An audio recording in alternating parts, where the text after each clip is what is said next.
Mrigo bhavang mriga sangatdatarata aham.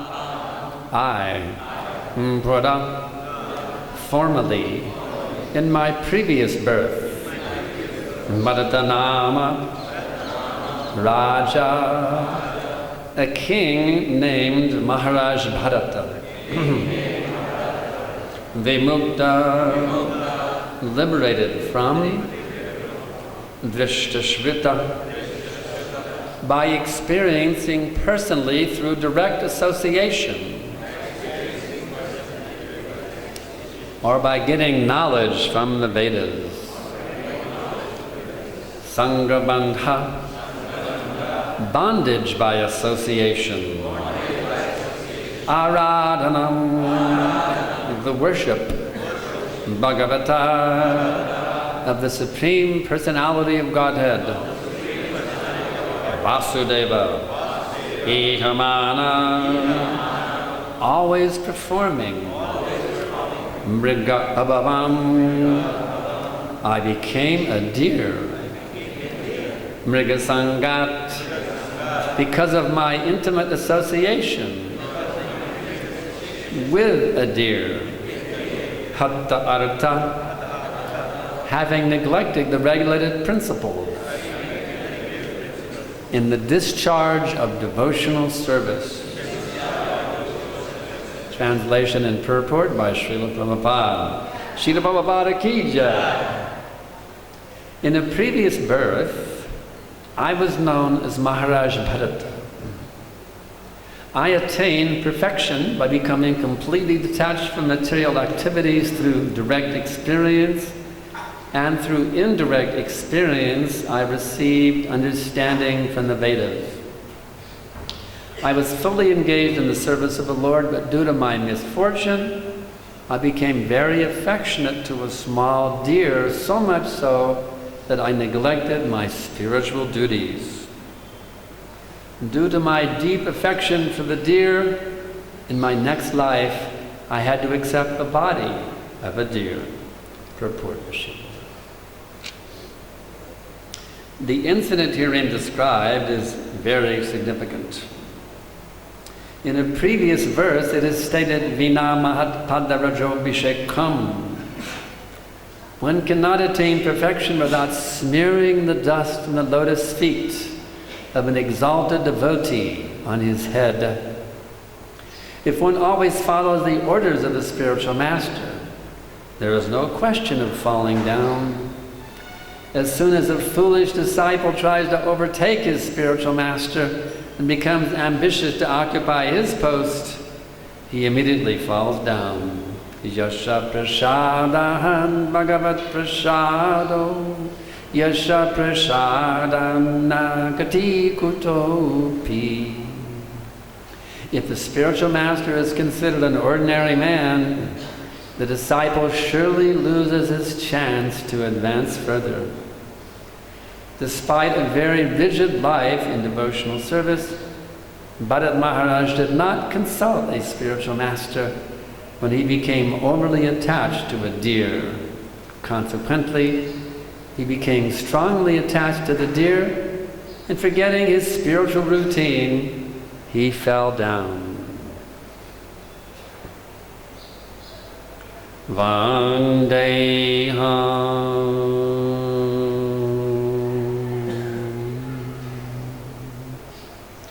Shri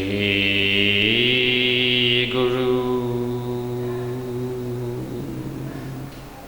Shri Jatha Padakamalam Shri Gurun Vaishnavam Shri Rupam Sagrajatam Sahagana Raghunatam Vitam Tam Sajivam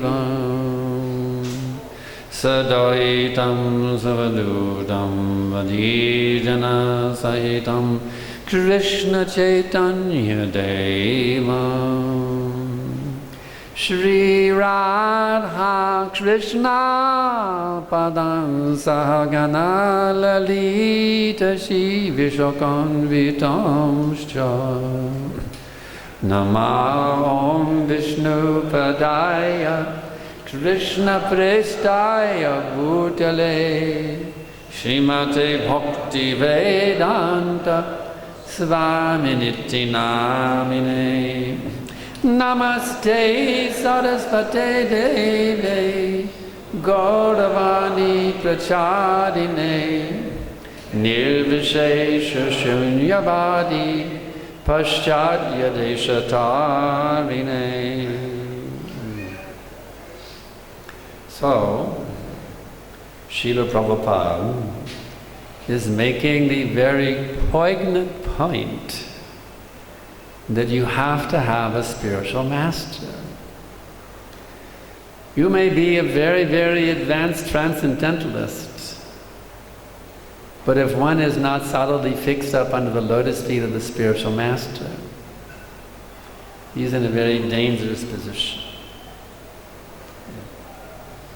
Very dangerous. Srila Prabhupada gives a very nice example in this connection. There are two types of dogs. There are dogs that have masters, Sannata. And there are dogs that do not have masters, Anatta. Now here in India we have very graphic experience of this. Here in Vrindavan town we see so many dogs without masters. Do they look very nicely situated? Very happy, jolly dogs? No, they're very lean, thin, paranoid dogs with wounds all over their bodies, their hair falling out, pitiable walking skeletons. We'll go to Juhu Beach and see the dogs walking with their masters. They're stout, strong, jolly dogs, isn't it? You've seen on Juhu Beach, those dogs are very jolly dogs, you see. So that is the difference, you see. With a master and without a master. It is very, very essential that we have a spiritual master. When I first came around this movement, I was very proud. I was thinking, I don't need a spiritual master. I'll just be Krishna conscious. I don't need to be a disciple.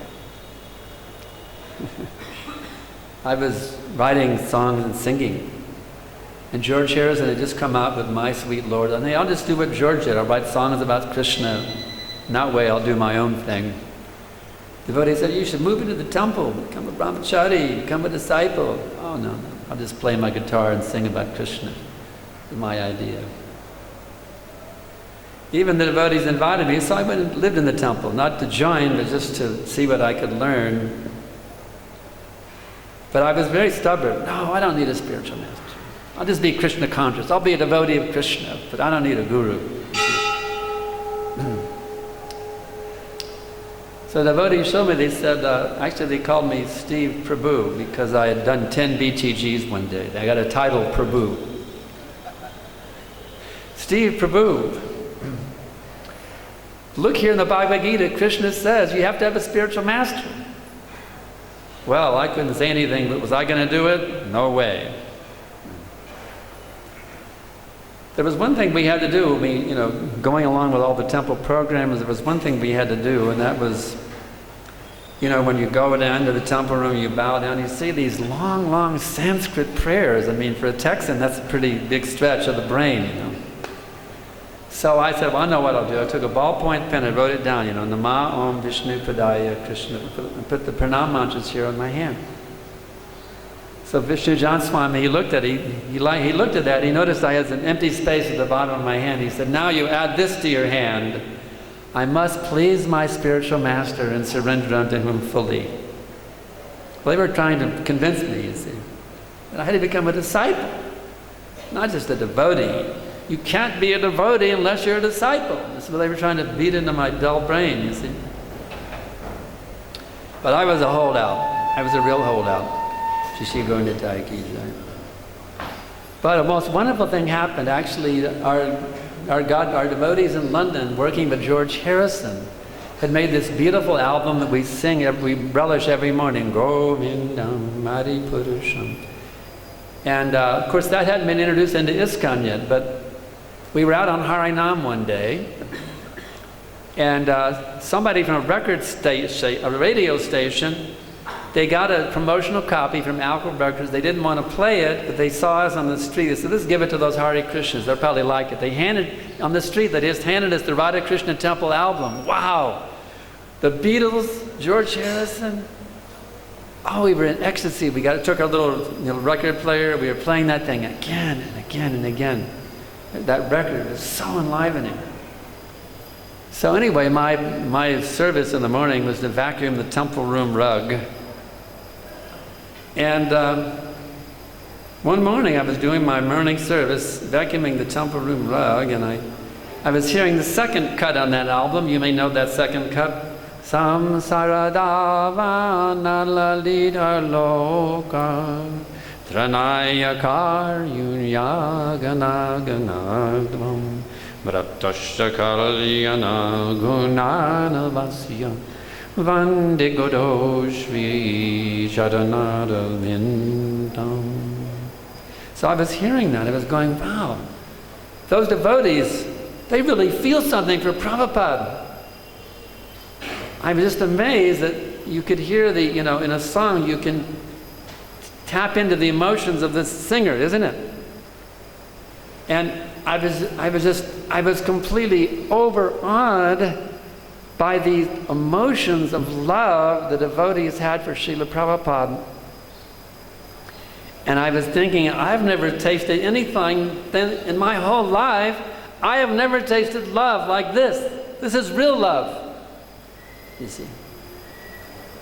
And I was thinking, the thought just came zapping into my brain, wouldn't it be beautiful if I gave my life to Srila Prabhupada? And the tears just came streaming down my face, and that was it. Prabhupada entered my heart, and that was it. I'm ready. When can I get initiated? Prabhupada's mercy ki jai. So, I had never seen Prabhupada, you see. Devotees now, they say, well, I've never met Prabhupada. How can I get the advantage you Prabhupada disciples got? I had never seen him either. I had turned down so many opportunities to meet him. Our Makanlal Das, who's now Bhakti Madhurya Govinda Maharaj, he tried to convince me to come here to Prabhupada at a program in Berkeley back in '69. He didn't go. I wouldn't go because I was a Mayavad. I'm Krishna, we're all Krishna. But now, because I had been so much beaten down, Maya Devi was very kind to me. She tortured me in many ways to convince me that I could not become happy in this material world. And by the mercy of the devotees and the mercy of the devotees in London who made such a wonderful, wonderful recording, I got this idea that giving my heart to Prabhupada would be the perfection of my existence.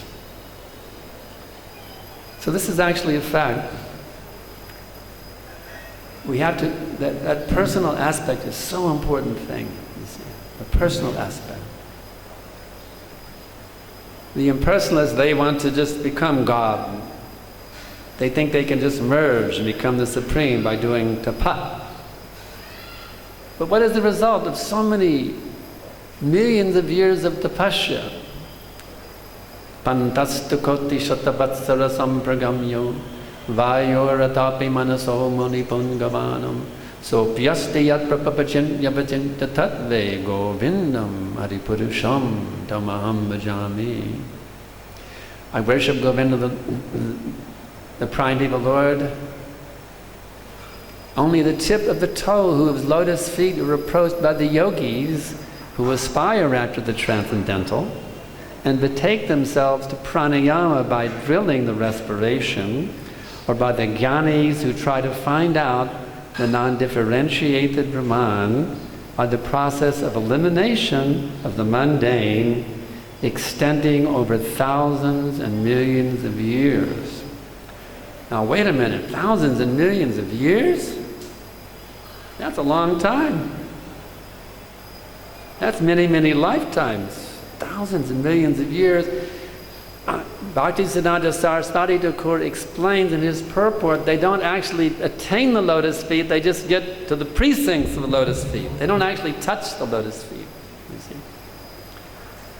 So what is the point of this impersonal sort of approach, or the yogi sort of approach? You don't really even get anything at the end.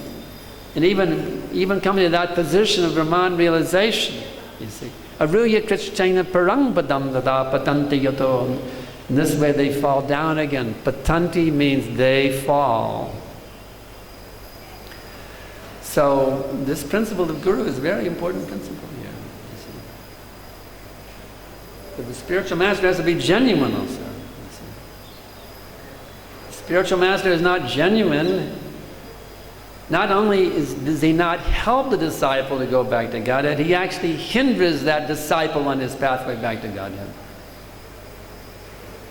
Guru nasasyat svajano nasasyat, pita nasasyat, janani nasasyat, daivang nasasyat tapatishtasasyan, namochi adyasamapritam rajun. One should not take the position of Guru unless he can deliver his dependents from the cycle of birth and death. And along with Guru, what also should you not be? You shouldn't be a father, a mother, a relative, a leader, a worshipable demigod. One should not take any position of leadership unless he is able to deliver his dependence. Say, well, how could I get married? I mean, how could I become a mother? One could ask. How could I become a guru? Actually, in this purport, Prabhupada explains that unless you're a pure devotee, you should not take any of these positions. Wow, what's my hope then? Pure devotee? Well, the pure devotee can also be understood as someone who is strictly following the pure devotee. He may not have seen Krishna. He may not be an Uttama Adhikari, you see. But someone who is strictly following the order of the spiritual master, someone who is strictly following Srila Prabhupada, you see. They are considered pure devotees. Prabhupada one time said in Golden Gate Park, he said, Swamiji, how many pure devotees are there on the planet? Prabhupada said, how many devotees are there in ISKCON?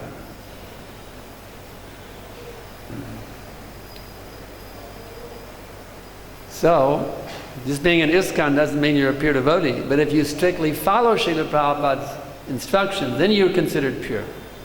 Even if you have lust, anger, greed, madness, illusion in your heart, if you're strictly following the instructions of Srila Prabhupada to the best of your ability, you're considered a pure devotee who is qualified to go back to Godhead. So even I'm not seeing Krishna face to face, you see, I can act as a guru or a father or a mother or a temple president or a Sankirtan leader, you see. But an interesting point, this connection. Srila Prabhupada says that strict adherence to the order of the spiritual master is the same as seeing Krishna. It's the same thing. Sometimes people ask me, they say, well, have you seen Krishna? I simply explain this. I am seeing Krishna in the form of the order of my spiritual master to spread this Krishna conscious movement. That Krishna I am seeing. I may not see Shama Sundar within my heart, you see. I'm not there yet. He's there, but I'm still covered. You see. But I am seeing the order of my spiritual master to spread this Krishna conscious movement as much as possible until my last dying breath, you see. So in that way, you see, if we have that dedication to the orders that Prabhupada has given us, then we are considered pure. Then we can act as guru, or mother, or father, or teacher, leader, you see. Then we can do it. By the mercy of Srila Prabhupada, then we can take some leadership position, even though we know we are not qualified. Simply act as a humble representative of our wonderful Srila Prabhupada, and the great spiritual master, the greatest spiritual master in the history of Kali Yuga, for delivering all the fallen souls back to home, back to Godhead. Srila Prabhupada is going even beyond what Lord Chaitanya did. Lord Chaitanya only spread the Sankirtan movement here in India. But Srila Prabhupada, he has spread it all over the world. Just see. Just see the amazing potency of Srila Prabhupada. And just consider how fortunate we are to have such lotus feet that we can take shelter of. The other way we are at Radhakunda, and we are reading from the Nectar of Instruction how one should reside at Radhakunda. Of course, we know also that Prabhupada, when devotees left the Krishna Balaram temple to live at Radhakunda, Prabhupada, they are not living in Radhakunda, they're living in Narakunda. So how you can, when spies live at Radhakunda, how we can live at Radhakunda? We have our duties at this temple, that temple. How we can follow the order to live at Radhakunda? It's very simple. All the holy places of pilgrimage are there within Prabhupada's lotus feet. So if you stick to the lotus feet of Srila Prabhupada, you're living in Vrindavan, you're living in Radhakunda. All the holy places are there in the lotus feet of Srila Prabhupada. Simply stick to these orders of Prabhupada. Now Prabhupada told us that we should read all of his books, so we will fall down. It's there in the Chaitanya Charitamrita. So one time I was giving a class to about 300 brahmacharis, and I said, how many of you read all of Prabhupada's books? Raise your hand. And you know how many hands went up out of 300 brahmacharis? One hand went up. There was only 2 of us in the room. Myself, I had read all of the books, and only one brahmachari out of 300 had read all the books. So I'm asking you all, brahmacharis, grihasthas, vanaprasthas, everyone, let us do our duty and carefully read these books, because otherwise, if we're not connected with these books, how are we connected with Prabhupada? You see what I'm saying? It's not the buildings.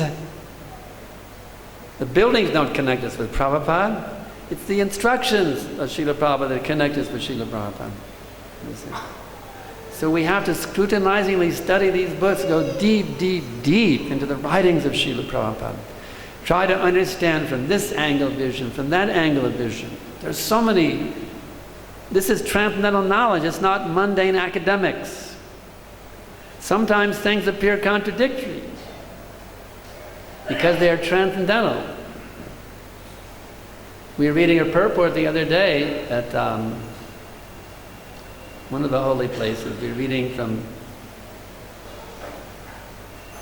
Bhagavatam. Prabhupada was explaining that there are people wandering in Vrindavan and desiring to see Krishna. And even though they don't see Krishna, their intense desire to see Krishna is as good as seeing Krishna. And then Prabhupada turns around and says, they're seeing Krishna at every minute. He says, this cannot be understood philosophically, but it can be understood, it can be realized. So there's all kinds of amazing things in the books, you see. How is it possible? It's described that Goswamis are wandering about Vrindavan. Hey Radhe Vrajade Vike Chalarite He Nandasunukotaha. Where are you, O Radharani? Where are you, O Krishna? Are you on Govardhan? Or are you in the groves on the bank of the Jamuna? Where are you? Where are you? Where are you? And it's described how they're not seeing Krishna and they're hankering to see Krishna, but yet Brahma Samhita says such pure devotees see Krishna at every minute. So which one is it? One could ask. The answer is it's both. Is it logical? No.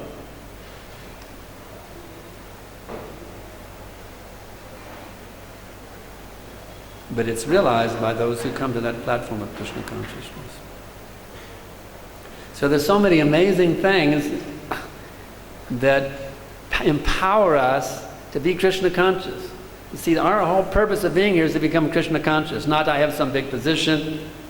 No. Some devotees I've seen some devotees who are more interested in a position, they were becoming Krishna conscious. One godbrother, well, he became temple president, then he became GBC, and then he became Bloopy. You see. He was more interested in position. He really wanted to have a GBC post, and he got it. But after he got it, he wasn't satisfied, you see. So don't come to this movement for some position, for some prestige. Come to this movement for one thing and one thing only, and that is to develop pure love of God, you see. You'll never be disappointed. You can take any position in this movement. You see. If your only desire is, I want to develop pure love for Krishna, you see, make that your only business. Kick everything else out. You're not welcome. Desire for power, get out. Desire for prestige, get out. Desire for women, get out. Desire for money, get out. You're kicked out. Get out, get out, get out. Even the desire for liberation is rejected by the pure devotee. And Prabhupada explains very interestingly in his purport to Bhagavad Gita 8:15 that the realized devotees, they have no desire to go to any material planet. Yeah, that's pretty easy to understand. Nor they have any desire to go to any spiritual planet. They have one desire and one desire only, and that is to have the association of Krishna. You may say, well, how can they get the association of Krishna if they don't go back to the Godhead? Well, you think Krishna is limited? That he can only be manifest to his devotees in the spiritual world? No. The pure devotee, he can directly associate with Krishna right here in this world, you see. Krishna is omnipresent, and he's fully manifest to each devotee according to his degree of awakening of his Krishna consciousness. If you're slightly awakened in Krishna consciousness, you'll slightly get Krishna's association. If you're fully awakened in Krishna consciousness, you will get Krishna's complete, total association at every minute. So how much association do you want, Prabhu? How much association do you want, Mataji? You see, you can choose your own amount of association you want with Krishna. How much do you want to be connected with the Lord? It's your choice. Everyone makes our own choice by how we think, how we speak, and how we act. So if you read Prabhupada's books, you will get the intelligence and the understanding how to mold your thoughts, your words, and your deeds in such a way that you can be powerfully, intimately, totally enwrapped in Krishna consciousness at every minute. So these books empower us to do that. We are directly associating with His Divine Grace, Srila Prabhupada, as soon as we start reading his books. And the more we distribute them also, it makes it even more powerful, because the more you give Krishna, the more you get Krishna. Therefore, we should read the books, we should distribute the books, we should understand who is Krishna, and we should explain to everybody we meet who is Krishna, according to their level of acceptance or readiness to hear the message. So in this way, we take full advantage of the mercy of Srila Prabhupada and the mercy of Lord Chaitanya Mahaprabhu. We will be swimming in ecstasy every minute, tasting the sweetest nectar. Madhuram, madhuram, vaparasya vibhor. Madhuram, madhuram, valadang madhuram. Madhugandhi mrinusmitam etad aho. Madhuram, madhuram, madhuram, madhuram. The transcendental body of Krishna, oh, it's very sweet. But his face is sweeter still. But his soft, honey-scented smile is the ultimate sweetness, thrill. So take advantage of Krishna. He wants you to take advantage of him by taking him into your heart and embracing him as your life and soul. Take Krishna deep, deep, deep into your heart and tightly embrace him and never let go. This is Krishna consciousness. So now I can ask if there's any questions. Written questions are preferred. Some paper and pen, are you